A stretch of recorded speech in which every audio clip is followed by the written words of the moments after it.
On a day near the end of the world, we went to the dump. I brought a child, though others came with pets. We drove in my truck, a large load of fronds, and a pile full of boards, full of nails, laying nail side up on our lawns. A fine lawsuit if someone had got a hole in his foot.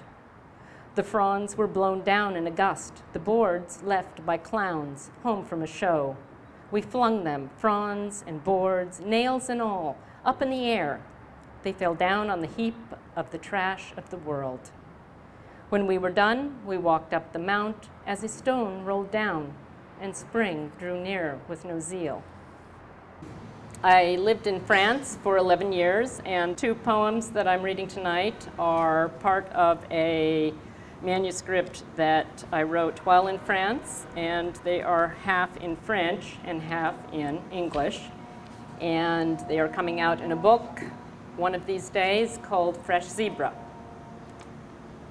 Les petites sottes. Un jour, Pierre a raconté une histoire qui se passait ainsi. Je la tenais d'une main ferme, avec le plat de l'autre main, je l'ai frappé de toutes mes forces. Un grand coup derrière la tête, puis un autre, et encore un autre. 6 fois de suite. Mais elle vivait encore et elle cherchait à s'enfuir. Alors, j'ai pris mon grand couteau pointu et vlan, je l'ai tuée net. L'autre, elle était déjà morte depuis un moment. C'était en février dernier, dans une grande ville. The Little Sillies. One day, Peter told the story that happened like this. I held her firmly with one hand. With the flat of the other hand, I hit her with all my strength. A big punch on the back of the head, then another, and still another, 6 times in a row. But she was still alive, and she tried to escape. Then I took my big sharp knife, and slash, I killed her clean. The other one, she was already dead a while. This was last February in a large city.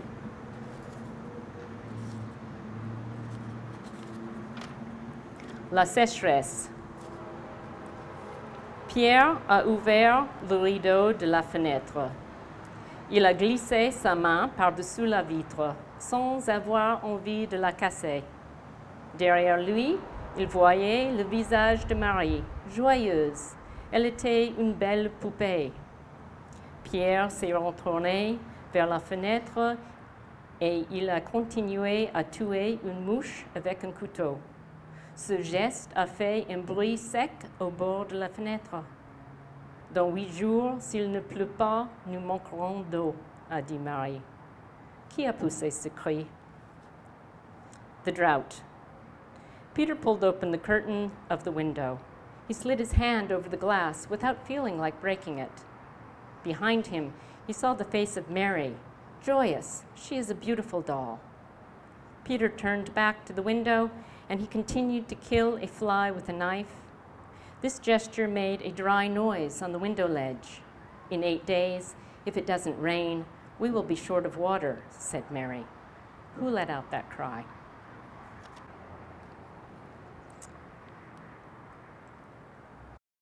The salmon swim in rolling billows toward the oxymoron. You must go forth to go back. Or maybe it's a maxim. In any case, it's to do with X's. Climbing the ladders, jumping the hoops, Xing. Only in the shallows were the cottonwoods mirrored, and in their shadows scattered bodies of fishes, picked of flesh cleanly by grizzlies. Perhaps a wolf howls from the grove, or a coyote skulks near and nearer. They'll suck the fishes' skulls free of matter later.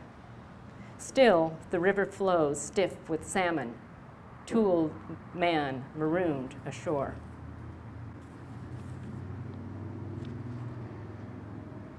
Of a drought-blighted twilight, The ice cream truck tinkers by home on the range, tinkling scratchily over the speaker where the deer and the antelope play, while the children scurry across sprinklered lawns into the headlights, waving their dollars for the man peddling sweets where seldom is heard a discouraging word, ripping the wrappers, revealing the impossible cone in its hard shell of waxy chocolate covering quick softening fat, and the skies are not cloudy all day.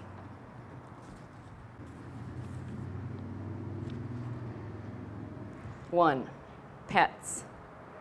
My boy needs pets. Caterpillars, lizards, even the dog isn't enough.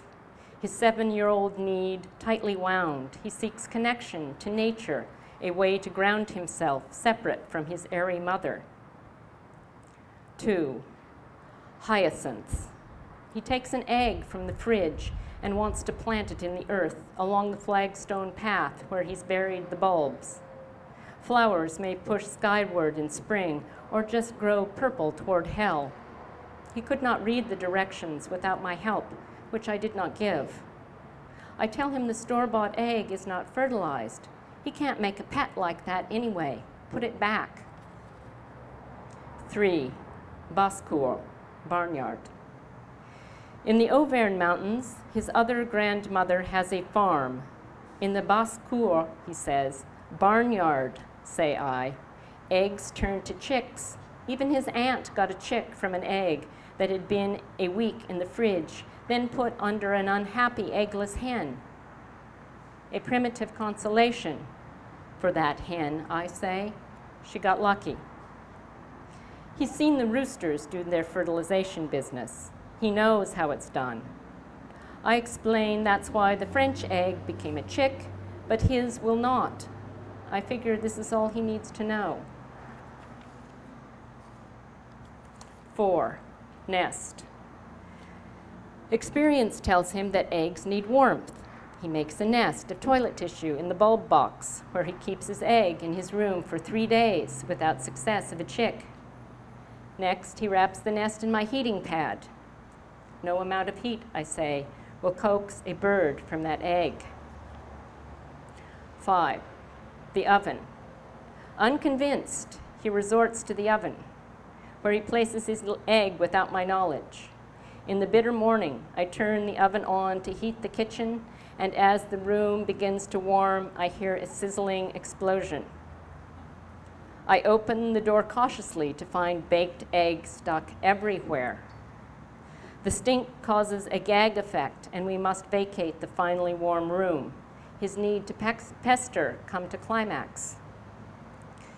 6, the failed experiment. He says, fuck, fuck, fuck, fuck, fuck, when he sees his egg, exploded like the Big Bang. I tell him no, precisely because of lack of that.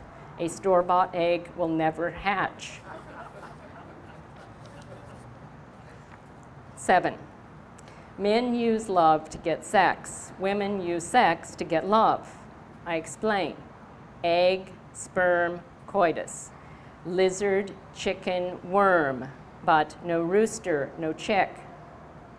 Why didn't it hatch, he persists, picking the stinking yolk off the oven rack. I know he's desperate for some other word. Could I make it clearer, I wonder, if I started at the beginning and spoke of love? Thank you.